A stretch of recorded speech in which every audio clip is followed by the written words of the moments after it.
V 170 dneh bivanja v samici ga je presenetilo, da je precej lažje živel v svoji glavi, ko je bil sam. Pri čemer ni mislil le brez ljudi, ampak tudi brez kakršnih koli zunanjih dejavnikov, ki človeka ženejo k razmišljanju izven glave.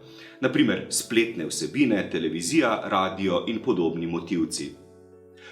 Uspelo mi je živeti polno in zanimivo življenje brez vsega, saj me je radikalna situacija, v kateri sem se znašel, prisilila, da sem vstopil v svoje sanje in živel vsak dan, dan za dnem, bogato, noro in čudovito življenje.